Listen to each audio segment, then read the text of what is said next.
Welcome everyone to the series of recordings about Masaaki Imai's legacy. Today, join me here in the studio, João Castro, Senior Partner of Kaizen Institute Western Europe. Welcome, João, to the podcast. Hello, Alex. Thank you for having me here. So, João, let's start maybe with the first question, which I like to give regarding Masaaki Imai and your memory. So, in your case, what has been the teaching from Masaaki Imai that has the most impact in your career, professional or personal? When I think about it, I have two main things that I like to refer. One is that Kaizen is all about changing in Gemba, where things happen, where change happens, where you can make an impact and you can change the results.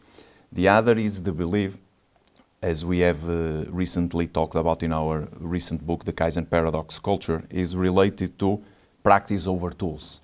So when I started, I believed that I should master all the tools and then I will do improvements. But then as I grew up and I reflected on Imai's teachings, I realized that what really has results and has impact on a transformation is the daily discipline of changing the results in the shop floor, of leaders modeling behaviors of the team, of teams every day reflecting on the results. So I learned that practice is the most important thing, and I think this reflects in one of our mottos, that improvement is an habit. That's right. It's not just a thing that happens overnight, right? You probably implemented in a lot of clients, right, during all your career. So maybe, João, you can tell us how do you share the authenticity of the methodology, how it's being applied to their clients? What's the most important thing that you try to pass on to the clients to make this authenticity of the Kaizen methodology being applied? I think in our clients or in companies in general, we see two tendencies. One is that some companies think that Kaizen is about tools implemented in operations. And what happens in those companies is that the energy fades away. In other clients, in the majority of our clients, what happens is that they believe that Kaizen is a management system, a way of running a company. And so they have leaders that are committed to implement a set of practices that enable this transformation. And they believe that Kaizen is for everybody, is for everyone in the organization, is for all the areas of the organizations. And through this set of practices, they are able to change the way the company is run. They are able to consistently deliver results year on year. So the best companies, they really are committed to have this set of practice through all the company, from CEO to shop floor, from strategy to daily management, and it's something that I see. So one of probably the values that you are passing in these companies is also related to the principles that we have in Kaizen. One of them being muda, or waste activities, right? Finding where a value is not added and trying to eliminate or reduce. This was one of the teachings that Masaaki repeated to us many times.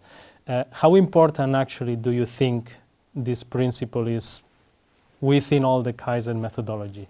I think the concept of muda is in the heart of Kaizen, because it brings visibility to what is holding companies back.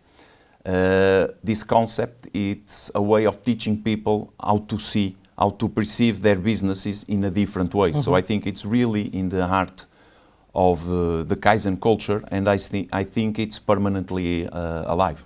Okay, so you think it's something that will stay with us forever, right? Like in the future, it's been, of course, in the past since the methodology has been created.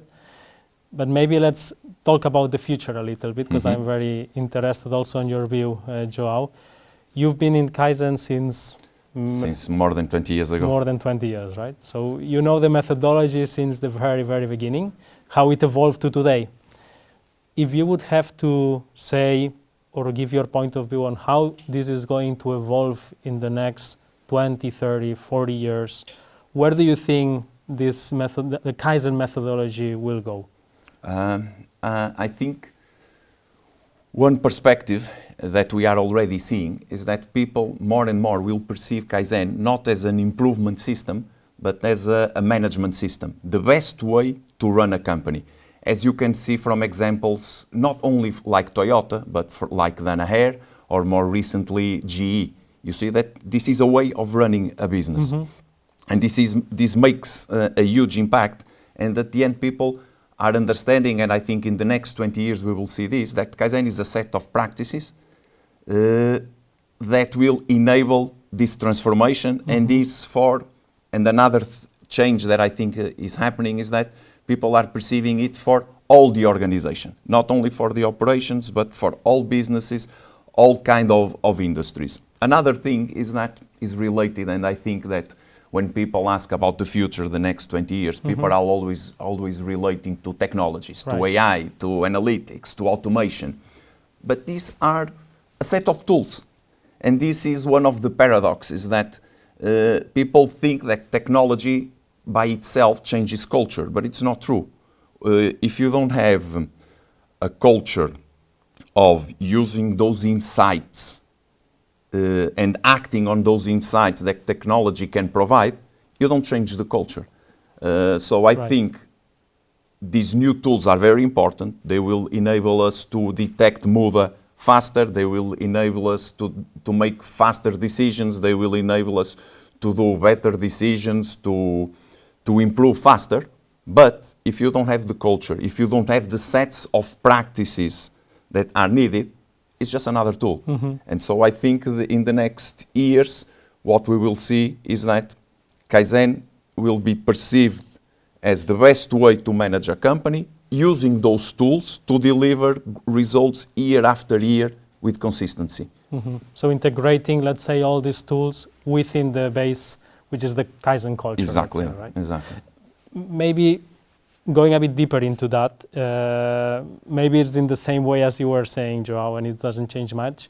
But let's say the Kaizen methodology and the authenticity that the Masaaki, let's say, left us, the authenticity of the Kaizen way, how do you think it will also shift to these trends? You think it will adjust to these worldwide trends, like it could be AI, there's new technologies, or it will remain the same as we know it today? I think that, as I said in the first question and throughout the other questions, I think the authenticity of Kaizen is practice over tools. And you have, let's say it this way, a set of practices that you need to have in an organization, like daily management, like leaders Kaizen, like short cycles improvements.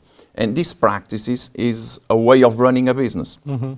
So these new tools that we have today are things that we will integrate in these practices and use them to improve the results.